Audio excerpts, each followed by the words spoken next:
അസ്സലാമു അലൈക്കും വറഹ്മത്തുള്ളാഹി. അപ്പോൾ ഇദാ സഹൽ ഹദീസ് ഫഹ്വ മദ്ഹബി എന്ന് ഇമാമിയങ്ങൾ പറഞ്ഞതായിട്ട് അറിയാൻ സാധിക്കുന്നു, പഠിക്കാൻ സാധിച്ചിട്ടുണ്ട്. അപ്പോൾ ഏതെങ്കിലും സ്വഹീഹായ ഹദീസ് കണ്ടാൽ നിങ്ങൾ ഞങ്ങളുടെ ഖൗല് ഉപേക്ഷിച്ച് ഹദീസ് പിൻപറ്റണമെന്ന് പറഞ്ഞ മദ്ഹബിൻ ഇമാമിയങ്ങൾ, നിങ്ങൾ ഇമാമിയങ്ങളുടെ തഖ്ലീദിന് ചെയ്ത് പകരം ഹദീസ് എന്തുകൊണ്ട് സ്വീകരിക്കുന്നില്ല? ഹലോ, അസ്സലാമു അലൈക്കും. ഞാൻ AT കരീമിനോട് ആ ചോദ്യത്തിന് ഇദാ സഹൽ ഹദീസു ഫഹുവ മദ്ഹബി എന്ന് ഇമാം ഷാഫി ഉൾപ്പെടെയുള്ള എല്ലാ മദ്ഹബിന്റെ ഇമാമുകളും പറഞ്ഞിട്ടുണ്ടല്ലോ. പറഞ്ഞിട്ടുണ്ട്. അത് 100% മറ്റുള്ളവരെക്കാൾ ഉൾക്കൊള്ളുന്നവരാണ് നമ്മൾ. ഞാൻ കരീമിനോട് ചോദിക്കട്ടെ, കരീമിനെ പോലെയുള്ള ആളുകൾ ഹദീസ് കിട്ടിയത് എവിടുന്ന? ഒന്നുകിൽ ഇമാം ബുഖാരിയുടെ, അല്ലെങ്കിൽ ഇമാം മുസ്ലിമിന്റെ, അല്ലെങ്കിൽ അബൂദാവൂദിയുടെ, അല്ലെങ്കിൽ അബൂദാവൂദ്, അല്ലെങ്കിൽ നസായി, അല്ലെങ്കിൽ ഇബ്നു മാജ, അല്ലെങ്കിൽ തുർമുദി. ഇവരൊക്കെ എഴുതി വെച്ച് തന്ന ഹദീസല്ലേ നിങ്ങൾക്ക് കിട്ടുന്നത്? അല്ലാത്തൊരു ഹദീസ് നിങ്ങൾക്ക് കിട്ടാണല്ലോ. അപ്പൊ ആ എഴുതി വെച്ച ഇമാമുകളോട് നിങ്ങൾ ചോദിക്ക്, ബുഖാരി ഇമാമേ ഇത്ര ഹദീസ് നിങ്ങൾക്ക് കിട്ടിയിട്ട് നിങ്ങൾ എന്തിനാ ഷാഫി മദ്ഹബുകാരനായത്? ഇമാം മുസ്ലിമിനോട് ചോദിക്ക്, മുസ്ലിം തങ്ങളെ ലക്ഷക്കണക്കിന് ഹദീസ് നിങ്ങൾക്ക് കിട്ടിയിട്ട് നിങ്ങൾ എന്തുകൊണ്ട് ഹനഫി മദ്ഹബുകാരനായി? അബൂദാവൂദിനോട് നിങ്ങൾ ചോദിക്ക്, അബൂദാവൂദ് തങ്ങളെ ഇത്ര അധികം ഹദീസ് നിങ്ങൾക്ക് കിട്ടിയിട്ട് നിങ്ങൾ എന്തുകൊണ്ട് ഷാഫിക്കാരനായി? അങ്ങനെ ഏതൊക്കെ മുഹദ്ദിസുകളുണ്ടോ, കരീമിന്റെ ഉള്ളിലേറെ ഹദീസുകളൊക്കെ ഉണ്ടല്ലോ. ഈ സലഫി കൂട്ടത്തിന്റെ ഒക്കെ മൊത്തമുള്ള ഹദീസ് എത്ര ഉണ്ടോ അതിലേറൊക്കെ അവരെയൊക്കെ ഉണ്ടല്ലോ. ആ മുഹദ്ദിസീങ്ങളായ ഓരോരുത്തരോടും കരീം ചോദിക്ക്, എന്തുകൊണ്ട് ഇമാം ബുഖാരി നിങ്ങൾ ഷാഫിയായി? നിങ്ങൾക്ക് സ്വന്തം എന്ത് ഈ ഹദീസ് ഉൾക്കൊണ്ടിട്ട് പഠിച്ചുകൂടായിരുന്നോ? ഈ ചോദ്യം ആ മുഹദ്ദിസീങ്ങളായ കരീമിനെ പോലത്തെ ഹദീസ് കിട്ടാൻ കാരണക്കാരായി അത് എഴുതി വെച്ചവരൊക്കെ ഈ 4-ൽ 1 മദ്ഹബിനെ സ്വീകരിച്ചത് എന്തുകൊണ്ട് എന്ന് അവരോട് ചോദിച്ചാൽ ഉത്തരം അവിടുന്ന് കിട്ടും. അസ്സലാമു അലൈക്കും. അസ്സലാമു അലൈക്കും വറഹ്മത്തുള്ളാഹി. ഒരൊറ്റ ഉദാഹരണം പറഞ്ഞ കേൾവിക്കാർ, ഇപ്പൊ അജ്ജിന് സമയമാണല്ലോ. ഇപ്പൊ അജ്ജിന് വരുമ്പോ കരിപ്പൂരിൽ നിന്ന് ഇങ്ങനെ മറ്റു ഒരൊറ്റ മാറ്റാണ് ഹനഫി മദ്ഹബ്. എന്തോ പെണ്ണുങ്ങളെ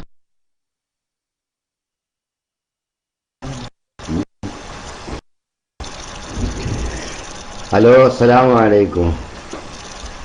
ഞാൻ പറഞ്ഞത് കരീമിന് മനസ്സിലാകായിട്ടൊന്നുമല്ല, നാട് കുത്തണത്താണ്. അതുകൊണ്ടാണ് നമ്മളെ ബാബാമിയുടെ അയലോക്കാരൻ അത് കേൾവിക്കാരൻ പറഞ്ഞപ്പോൾ മനസ്സിലായതാട്ടോ. എനിക്ക് നേരത്തെ പരിചയമൊന്നുമില്ല. ഏതായിരുന്നാലും ഞാൻ എന്നോട് ചോദിച്ച ചോദ്യം ഇദാ സഹൽ ഹദീസു ഫഹുവ മദ്ഹബി എന്ന് ഇമാം ഷാഫി തങ്ങൾ പറഞ്ഞിട്ടില്ലേ എന്നാ. ഞാൻ അതിന് പറഞ്ഞത് ആ ഹദീസുകളൊക്കെ കിട്ടിയത് ഈ മുഹദ്ദിസീങ്ങൾക്കാണല്ലോ. അപ്പൊ അവർ ചിന്തിക്കണ്ടേ, ഇദാ സഹൽ ഹദീസു ഫഹുവ മദ്ഹബി എന്ന് ഷാഫിയും മറ്റും 3 ആളും പറഞ്ഞണല്ലോ. അപ്പൊ അവർക്ക് ഉറപ്പായി ആ 4 ഇമാമുകൾക്കും കിട്ടാത്തൊരു ഹദീസ് നമുക്ക് കിട്ടിയിട്ടില്ലാന്ന്. അവർ പറഞ്ഞതിന്റെ അർത്ഥം എന്താ? ഞങ്ങൾക്ക് 10 ലക്ഷം 12 ലക്ഷം ഒക്കെ ഹദീസുകൾ കിട്ടിയിട്ടുണ്ട്. ആ കിട്ടിയതനുസരിച്ച് പഠനം നടത്തിയിട്ട് കിട്ടിയ കാര്യമാണ് ഞങ്ങൾ പറഞ്ഞത്. ഇതിലൊന്നും പെടാത്തതും ഞങ്ങൾക്ക് ലഭിക്കാത്തതുമായ വല്ല ഹദീസും നിങ്ങൾക്കിനി മേലാൽ കിട്ടിയാൽ ആ ഹദീസിനോട് ഞങ്ങൾ പറഞ്ഞതിൽ വിരുദ്ധമുണ്ടെങ്കിൽ അത് നിങ്ങൾ തിരുത്തിക്കോളൂ എന്ന് അവർ പറഞ്ഞത് അവരുടെ വിനയാണ്. നിങ്ങളെല്ലാവരും ഞങ്ങളൊപ്പം തന്നെ നിൽക്കണം എന്നല്ല. അത് ബോധ്യപ്പെട്ടത് കൊണ്ടാണ് 10 ലക്ഷം ഹദീസ് ഇമാം ബുഖാരിക്ക് കിട്ടിയിട്ടും മൂപ്പര് ഷാഫി ഇമാമിന്റെ ഒപ്പം പോയത്. അത് അത്ര തന്നെ ഹദീസ് കിട്ടിയിട്ടും ഇമാം മുസ്ലിം തങ്ങള് അബൂ ഹനീഫയുടെ ഒപ്പം പോയത്. ഇത് മനസ്സിലാകാത്ത ആളുകൾ ഉണ്ടാവുമെന്ന് എനിക്ക് തോന്നുന്നില്ല. പിന്നെ ഇപ്പൊ പറഞ്ഞാൽ എന്താണ്, മക്കത്ത് വരുമ്പോ മദ്ഹബ് ഒറ്റ ചാട്ട. ഞങ്ങൾ ആദ്യം പറഞ്ഞല്ലോ 4 മദ്ഹബും ശരിയാണ്, 4-ൽ 1 എന്നല്ലേ പറഞ്ഞ്. നിങ്ങൾ കേരളത്തിൽ നോക്കിയിട്ട് സകല സുന്നിയുടെ പള്ളിയും ഭരണഘടന എടുത്ത് നോക്കാണ്. ഒറ്റ ഹനഫിയും 1 മാലിക്കിയും ഇല്ലാത്ത 100% ഷാഫികൾ മാത്രമുള്ള മഹലിന്റെ പള്ളിന്റെയും മദ്രസിന്റെയും ഭരണഘടനയിൽ കാണാം ഇതിന്റെ അവകാശികൾ ഷാഫി, ഹനഫി, ഹംബലി, മാലിക്കി. ഈ 4-ൽ 1 സ്വീകരിച്ചവർ ഇതിന്റെ അവകാശികളാണ്. ഇത് എഴുതാൻ കാരണം എന്താ? 4 മദ്ഹബും ഹക്കാണ് എന്ന് പരസ്പരം വിശ്വസിച്ചവരാണ്. കരീം പറയോ നിങ്ങളെ മുജാഹിദിന്റെ 8 ഗ്രൂപ്പും ശരിയാണെന്ന് പറയോ? നിങ്ങൾ മദ്ഹബ് വിട്ട് പോയവരല്ല എല്ലാവരും. നിങ്ങൾ പാമ്പും കീരിയല്ലേ? നിങ്ങൾ പറയോ ജമാഅത്ത് ശരിയാണെന്ന്? മദ്ഹബ് വിടാൻ നിങ്ങൾ പറഞ്ഞിട്ട് വിട്ടാലേ. നിങ്ങൾ പറയോ തബ്ലീഗ് ശരിയാണെന്ന്? എന്നാൽ ഞങ്ങൾ പറയും 4 മദ്ഹബും ശരിയാണ്. അതുകൊണ്ട് ആ ശരി അനുസരിച്ച് ഞങ്ങൾ ഇഷ്ടമുള്ള മദ്ഹബ്, എനിക്കിപ്പോ ഷാഫി വിട്ട് ഹനഫിയാകാം, ഒരു തടസ്സമല്ല. ഷാഫിയും ഹക്കാണ്, ഹനഫിയും ഹക്കാണ്. ഉമർ എന്നവരെ മദ്ഹബും ശരിയായിരുന്നു, അരീബിന് തങ്ങളുടെ മദ്ഹബും ശരിയായിരുന്നു, അബൂബക്കർ സിദ്ദീഖ് എന്ന മദ്ഹബും ശരിയായിരുന്നു, അബൂ ഹുറൈറയുടെ മദ്ഹബും ശരിയായിരുന്നു. അതിൽ ആരെയും ഇഷ്ടപ്പെടാം, ആരെ പിന്നാലെ. അത് തന്നെ റസൂലുള്ളാഹി പറഞ്ഞത്, അസ്ഹാബി കന്നുജൂം ഫബി അയ്യിഹിം ഇഹ്തദൈതും. എന്റെ സ്വഹാബികൾ, എന്റെ സഹാബത്തിലുള്ള മുജ്തഹിദീങ്ങളായവരൊക്കെ കന്നുജൂമി നക്ഷത്രം പോലെയാണ്, നിങ്ങൾക്ക് അവരെ ആരെയും പിൻപറ്റാം. ഇത് ഉൾക്കൊണ്ടവരാ ഞങ്ങൾ. ആ സഹാബാക്കളിൽ നിന്നും താബീങ്ങളിൽ നിന്നും അവരെ പോലത്തെ യോഗ്യത അറിവിൽ നേടിയവരാണ് ഈ 4 ഇമാമുകളുമെന്ന് ബോധ്യപ്പെട്ടതുകൊണ്ട് ഈ 4ഉം പരസ്പരം ശരിവെക്കുന്നതാണ്. അപ്പോ ഈ 4ന്റെ പുറത്തേക്ക് പോയാലേ അപകടമുള്ളൂ എന്ന് ഞങ്ങൾ തന്നെ പറയുന്നത് കൊണ്ട് ഞങ്ങൾ മക്കത്ത് ഹനഫിയാകും, മക്കത്തുനിന്ന് പോകുന്ന ഷാഫിയാകും. അതിൽ നിങ്ങൾ ഇടപെടേണ്ട കാര്യമില്ല. നിങ്ങളിപ്പോ AP അബ്ദുൽ ഖാദർ മൗലവിന്റെ ഗ്രൂപ്പാണെങ്കിൽ നിങ്ങളൊന്ന് മടവൂർക്ക് പോയിക്കാളി. അതിന് ആദ്യം മറുപടി പറയുന്നുണ്ടെങ്കിൽ. അസ്സലാമു അലൈക്കും. അസ്സലാമു അലൈക്കും വറഹ്മത്തുള്ളാഹി.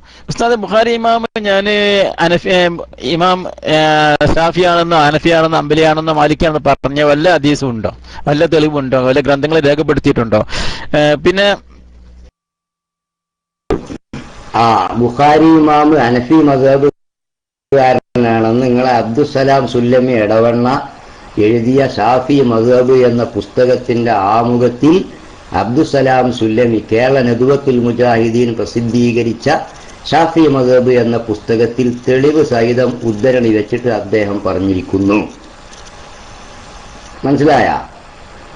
ഞങ്ങൾക്ക് തെളിവ് അബ്ദുസ്സലാം പറഞ്ഞല്ല, അത് ഷാഫി ഇമാമിന്റെ താരീഖിലുള്ളതാണ്. ഇമാം ഷാഫിയുടെ താരീഖ് കിട്ടാൻ ഒരു പ്രയാസമില്ല. മുഹദ്ദിസീങ്ങളായ ഒരു ഇമാമിന്റെയും താരീഖ് കിട്ടാൻ ഒരു പ്രയാസമില്ല. അവരൊക്കെ ഏത് കാലത്ത് ജീവിച്ചു, അവരെ എത്ര വയസ്സ് ജീവിച്ചു, അവരെ ജീവിത റൂട്ട് ഏതായിരുന്നു, അവരെ അഖീദ എന്തായിരുന്നു, അതൊക്കെ അവരുടെ താരീഖ് ഗ്രന്ഥങ്ങളിൽ വളരെ വ്യക്തമാണ്. അതിൽ മുജാഹിദുകൾക്ക് പോലും സംശയമില്ല എന്നതിനാണ് ഞാൻ അബ്ദുസ്സലാം സുല്ലമിയുടെ പുസ്തകം പറഞ്ഞത്. ഇമാം ഷാഫി വഹാബിയായിരുന്നു എന്ന് സമർത്ഥിക്കാനാണ് സലാമ ബുക്ക് ചെയ്തത്.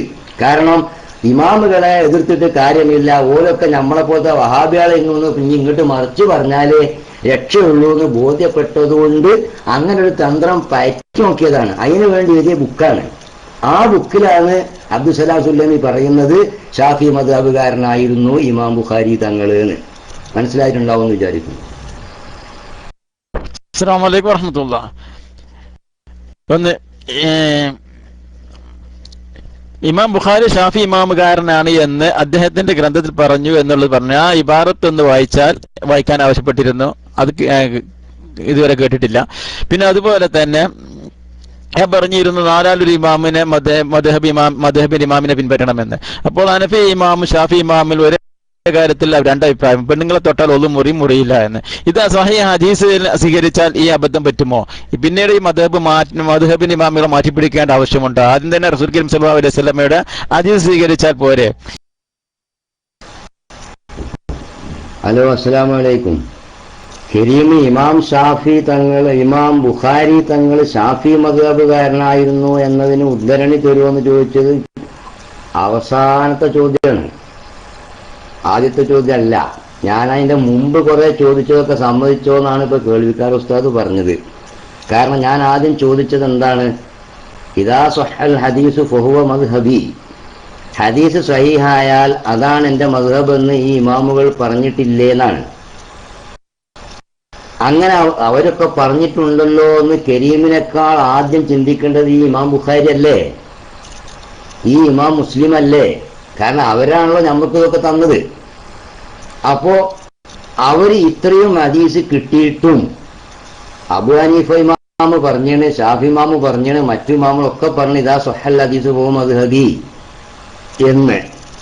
അപ്പോ ഇങ്ങനെ പറഞ്ഞത് ഏറ്റവും ആദ്യം മുഖവിലക്കെടുക്കേണ്ടിയിരുന്നത് ഈ ഹദീസുകളൊക്കെ സംഭരിച്ച ഇമാം ബുഖാരി അല്ലേ, ഇമാം മുസ്ലിം അല്ലേ, അബൂദാവൂദും തുർമുദിയും നസായി ഇബ്നു മാജയും അല്ലേ?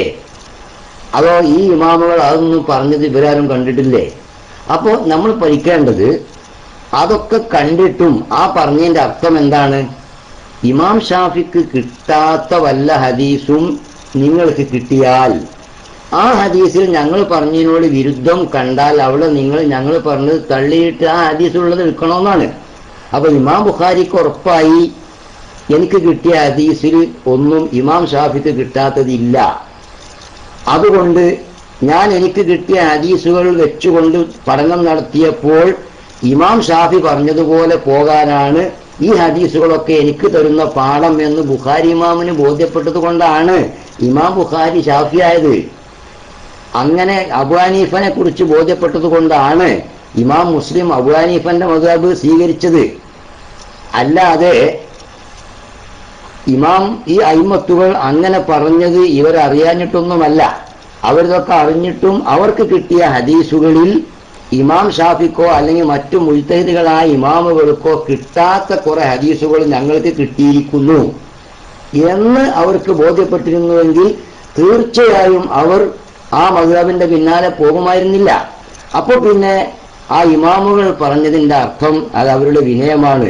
ഏത് മനുഷ്യനും സമ്പൂർണ്ണനല്ല എന്ന ബോധം എല്ലാ നല്ല മനുഷ്യനും ഉണ്ടാകണമല്ലോ. അത് നിങ്ങൾക്ക് മനസ്സിലായോ ഇല്ലേ എന്നാണ് ആദ്യത്തെ ചോദ്യം. അതിനെ സമ്മതിച്ചോ എന്ന് കേൾപ്പിക്കാൻ ഉസ്താദ് ചോദിച്ചത്. അതേസമയം ഇമാം ബുഖാരി തങ്ങള് ഷാഫി മദ്ഹബുകാരനായിരുന്നു എന്നതിന് ഉദ്ധരണി തരുമോന്നാണ് ചോദിച്ചത്. ഉദ്ധരണി തരാനൊക്കെ പറ്റും. ഇപ്പോ എന്റെ കയ്യിൽ റെഡിയിൽ ഉദ്ധരണി ഇല്ല. നിങ്ങൾക്ക് ആവശ്യമാണെങ്കിൽ ഇൻഷാ അല്ലാഹ് നാളെ നിങ്ങൾ ഹാജരായാൽ ഞാൻ കൊണ്ടുവരും. അല്ലെങ്കിൽ മറ്റു ഉസ്താദന്മാരാരെങ്കിലും ഇമാം ബുഖാരിയുടെ താരീഖ് റെഡി കിതാബ് മുമ്പിലുള്ളവർ ഉണ്ടെങ്കിൽ, ഞാൻ എൻ്റെ വീട്ടിലാണുള്ളത്, അതിനാവശ്യമായ കിതാബുകൾ ഇൻഷാ അല്ലാഹ് നാളെ നേരം പുലർന്നാൽ എനിക്ക് കിട്ടും. ഇനി അതിൻ്റെ ഒന്നും നിങ്ങൾക്ക് ബോധ്യപ്പെടാൻ ഞാൻ പറഞ്ഞ സലാം സുല്ലമി അദ്ദേഹത്തിന്റെ ബുക്കിൽ അത് പറഞ്ഞിട്ടുണ്ട്, അവിടെ ഉദ്ധരണിയും ഉണ്ട്, അവിടെ അത് നോക്കിയാൽ നിങ്ങൾക്ക് കിട്ടുമെന്ന് കരീമിന് ബോധ്യപ്പെടാൻ വേണ്ടി പറഞ്ഞതാണ്. ഞങ്ങൾക്ക് അദ്ദേഹത്തിന്റെ വാക്കല്ല തെളിവ് എന്ന് ഞാൻ പറഞ്ഞിരുന്നു. അതുകൊണ്ട് ഉദ്ധരണിന്റെ കാര്യമാണ് ഇപ്പോഴത്തെ നിലനിൽക്കുന്ന ചോദ്യമെങ്കിൽ അത് ഇൻഷാ അല്ലാഹ് ഞാൻ നാളെ നിങ്ങൾക്ക് തരാവുന്നതാണ്. അസ്സലാമു അലൈക്കും.